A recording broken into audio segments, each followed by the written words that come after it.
homesteading to prepping to common horse sense, we are College Hill Farm.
Welcome back to College Hill Farm.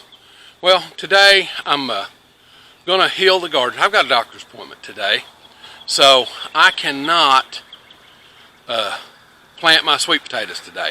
It ain't going to happen. But tomorrow it's supposed to rain.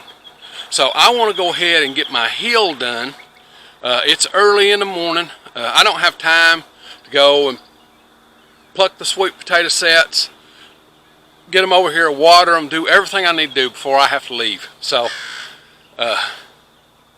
it's supposed to rain tomorrow, and I don't care to put the sweet potatoes in the rain, but the hill has to be drawn while the ground's dry. So I went out and I put my hillers on. You saw me hooking them up this morning. Now, I seldom ever use the cultivators anymore, and I'm going to tell you why. Since I no longer garden in 30-inch wide rows, the cultivators were set up so that you could run the cultivators over top of a 30-inch row, 30-inch space rows, and not have to use a tiller. But my tractor is low. It's not like the old cultivating tractor we had. So once the corn is that tall, I knock it over with this littler tractor. So what I want to do is I wanted to be able to till between my rows, so I started doing things in wide rows, wide enough for my 4-foot tiller. So my cultivators are unnecessary anymore.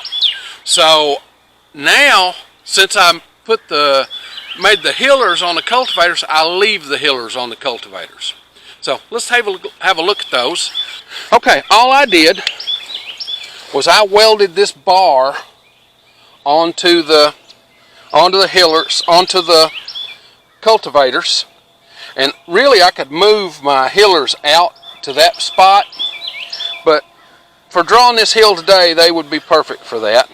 So they sit in here.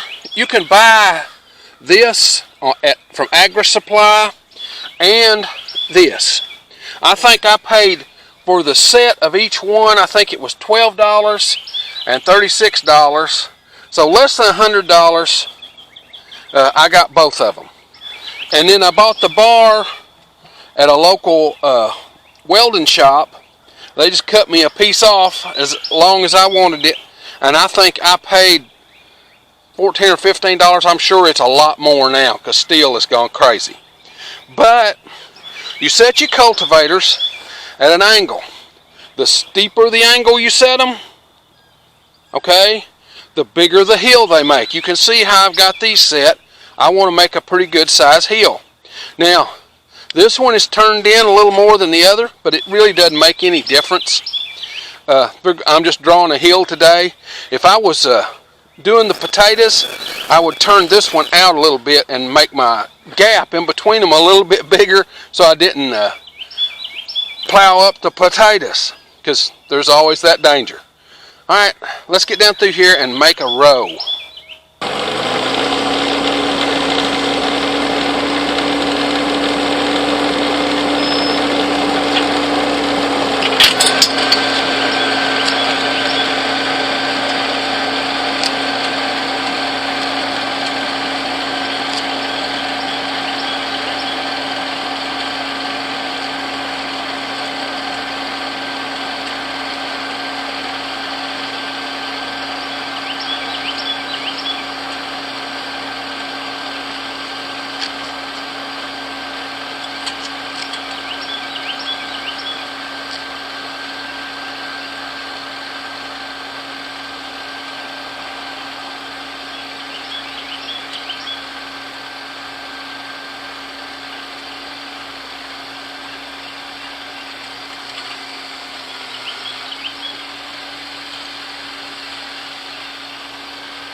Okay, there we go. One sweet potato hill.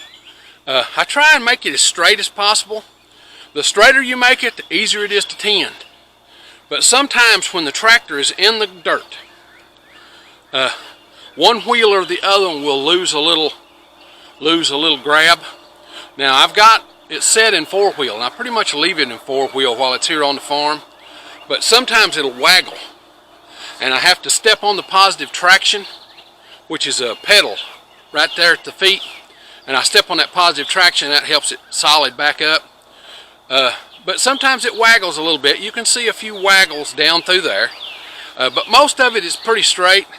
So let's go visit the doctor. I hate going to the doctor, but you know, it's necessary at this age.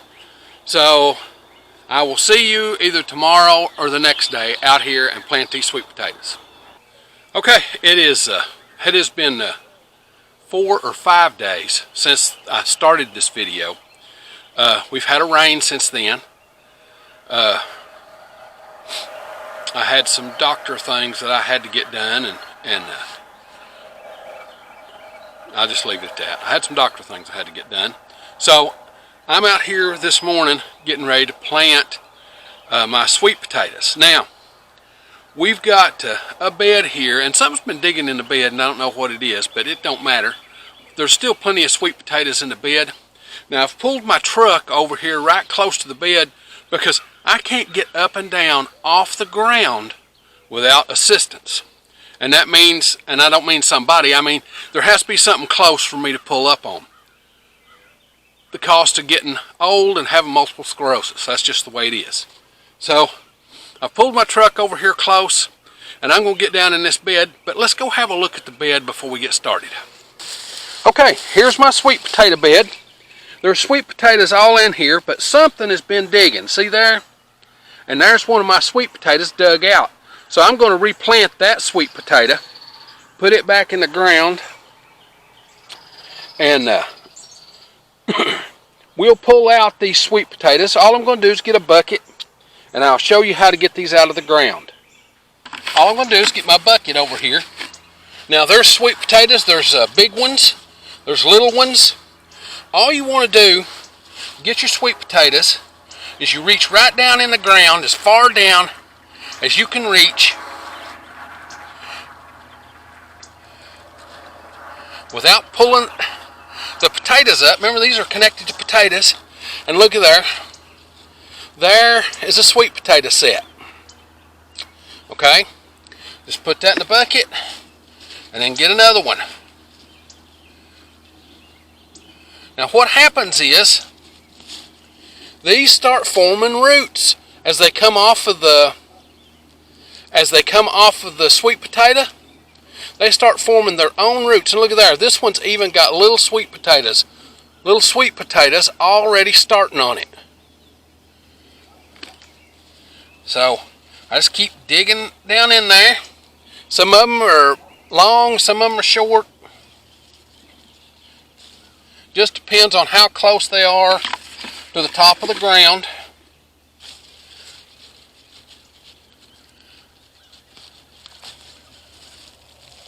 See, there's a bunch I got all at once.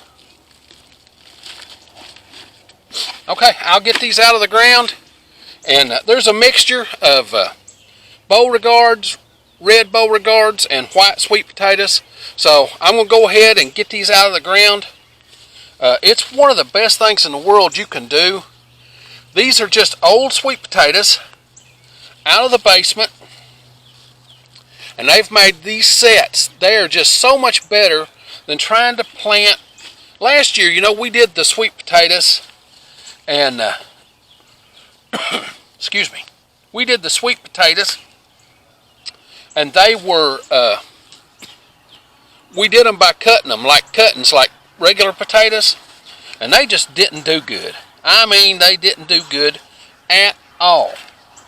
So, this year I was so glad to be able to bed my sweet potatoes back, because they have these big roots on them. So, okay, I'll cut the camera off and see you out in the field in a little bit. Okay, there's a bucket full of sweet potato sets. How much did they cost me? They were free. Okay, maybe I spent a penny's worth of diesel fuel plowing this spot up.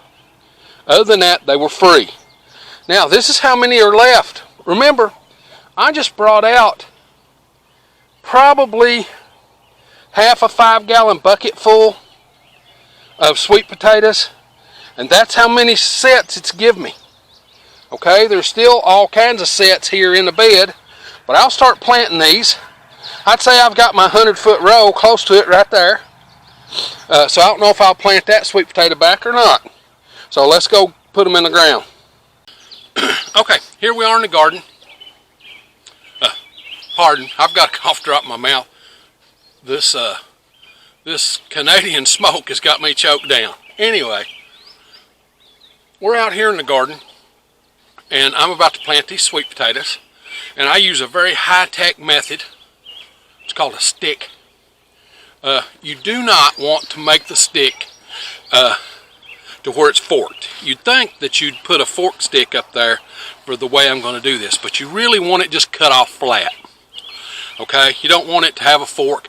There's a little thing right there that's probably going to cause me problems. Let's get that cut off and just out of the way. I don't want any forks there on the end. And the reason I don't is what happens is it accumulates mud, and your sets stick to the mud, and when you pull the stick out, the sets come out of the ground with it. So let's get over here and show you how we plant them. Put this pocket knife up before I cut my stupid self. Okay, here's my row.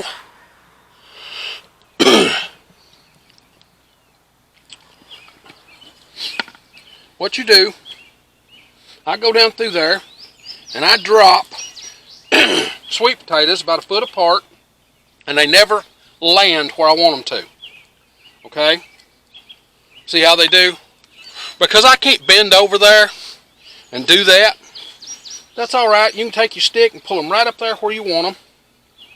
And then just take the stick, get a hold of the tip of the sweet potato, get up here. Get a hold of the tip of the sweet potato and push it right down into the ground until the sweet potato is completely under. Let's do another one. Pull this up here where you want it. Put your stick. Well, I'm having problems this morning. My little hands ain't working like they ought to. Put your stick on it and push it right down in the ground. And push it all the way down till the leaves are almost covered.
got a 100-foot row in.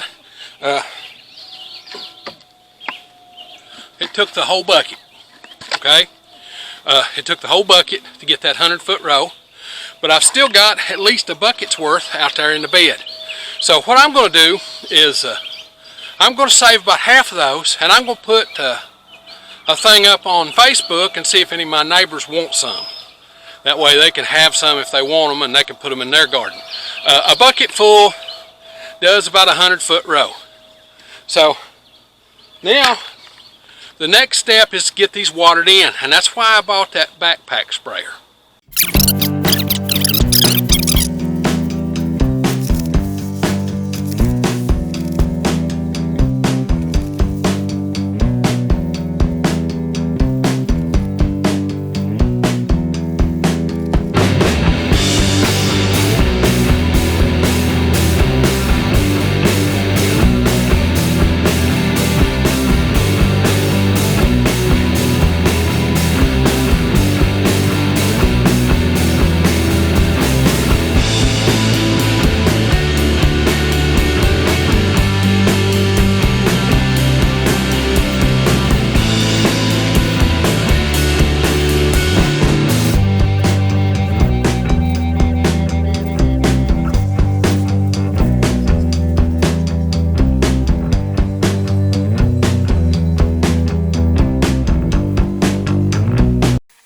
Okay, a 100-foot row of sweet potatoes in and watered and ready for this evening. I'll come back this evening about dusk and water them again.